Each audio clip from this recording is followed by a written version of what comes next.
Some pain does not announce itself. It settles quietly into a man's bones, changing the way he breathes, the way he stands in a room, the way silence follows him like a shadow. Weldon Parr learned that kind of pain the day a courtroom decided he was unfit to raise his own child. 10 years later, at 52, he lived a life stripped down to survival. His apartment smelled of old coffee and sawdust, furnished with whatever he could carry alone. He worked with his hands, not because he loved the labor, but because it kept his mind from wandering to places he could no longer afford to visit. Photographs stayed face down. Children's laughter made his chest tighten. Then the letter arrived, official, heavy, final. His father was dead. Frank Parr, merchant mariner, distant man, the father who had stood silent in court and walked out without explanation. The letter spoke of an inheritance, not money, but land and something Weldon needed to claim in person. As he read, memories pressed in, his wife Sarah's laugh, his daughter Emma's small fingers curled around his thumb, the echo of a judge's gavel ending his life as he knew it. He told himself it didn't matter, nothing could change what had been taken. Yet his eyes drifted to the old red toolbox stamped with his father's initials. Something old stirred inside him, not hope, not yet. Just the quiet sense that the past hadn't finished speaking. The road to Mercer Springs stretched long and empty, the kind of drive where thoughts grow louder with every mile. City noise gave way to farmland, then forests, then a town that seemed to exist on purposefully forgotten ground. Weldon followed the directions until the land opened into a field where rust and weeds swallowed something impossible. A ship. Not a boat, not scrap metal, but a full-sized freighter resting in the dirt like a stranded memory. His father's ship. Weldon stood there, stunned, recalling a childhood day when Frank had lifted him onto a deck and let him spin the wheel, pride unspoken but present. Now the vessel groaned in the wind, paint flaking, steel bleeding orange. Inside, the air was still preserved. In the captain's quarters, an envelope sat centered on the desk, his name written in his father's blocky hand.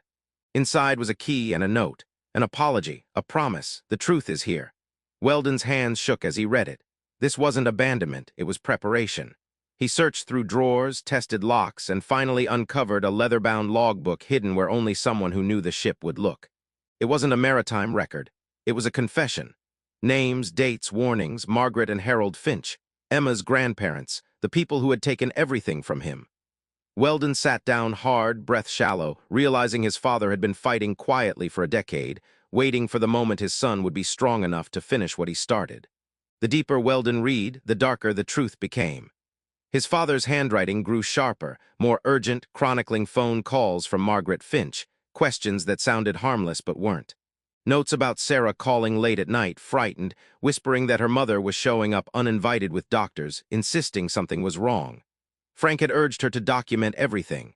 Weldon's stomach turned. Sarah had been afraid, and he hadn't known. After her death, the logbook detailed the custody battle with brutal precision.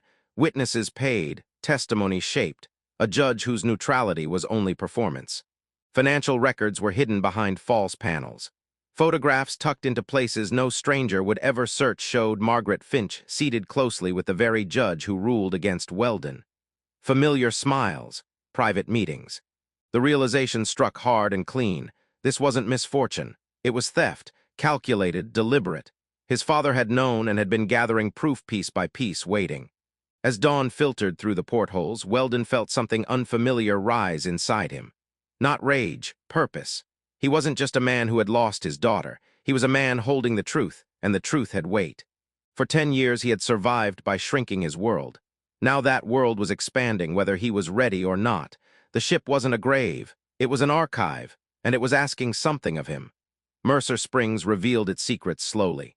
At the diner, Weldon met Ruby Chen, the woman whose testimony had once painted him as dangerous. Face to face, she looked smaller than memory, worn thin by years of regret. In a quiet voice, she told him the truth. Margaret Finch had paid off her mortgage in exchange for fear dressed up as honesty. Ruby hadn't been brave then, but guilt had never left her. Frank Parr had come years later, asking her to be ready when the truth finally mattered. That night back on the ship, Weldon found Sarah's letters hidden beneath the galley floorboards. Her handwriting undid him. She wrote of headaches, confusion, meals at her parents' house that left her sick. In her final letter, written days before her death, Sarah admitted she feared her mother was poisoning her. She planned to go to the police after Emma's birthday. She never got the chance. Weldon sat on the floor, clutching the letter, grief and rage colliding until he could barely breathe. Sarah hadn't died suddenly. She had been silenced. The truth was devastating, but it also sharpened his resolve. This was no longer about reclaiming the past. It was about protecting the future. Emma had been raised inside a lie, and Weldon was done being quiet. The threats came quickly after that. A note appeared on the captain's desk warning him to stop searching. Then Weldon found the tapes hidden deep in the engine room, recorded calls where Harold Finch spoke too freely, admitting fear of his wife, hinting at deaths dismissed as accidents. Weldon listened until his hands trembled. This wasn't just custody fraud, it was something darker. When Harold Finch finally requested a meeting, Weldon agreed. In a diner booth, Harold looked like a man already hollowed out by guilt.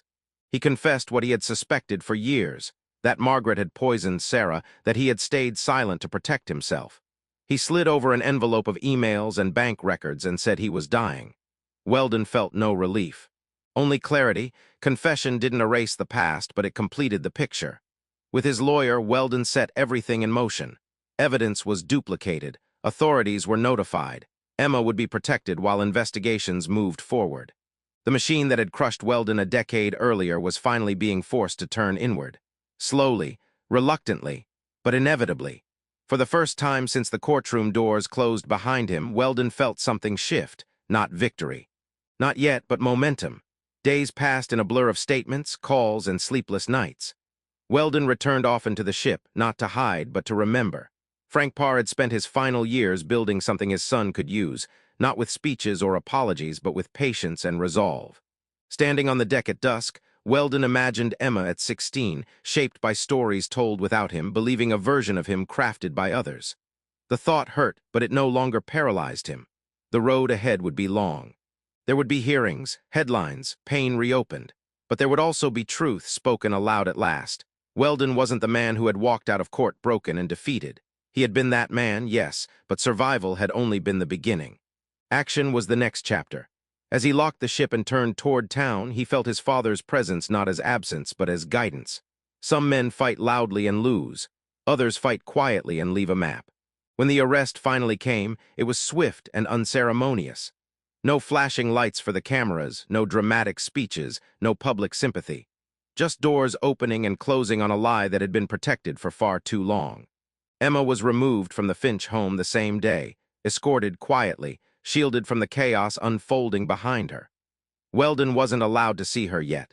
The system that had once crushed him now moved cautiously, carefully, as if afraid of repeating its own mistakes. He understood that. Justice, when it finally arrives, walks slower than injustice ever did.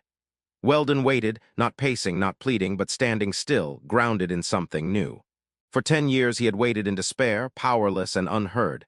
This waiting was different. This waiting carried weight and direction.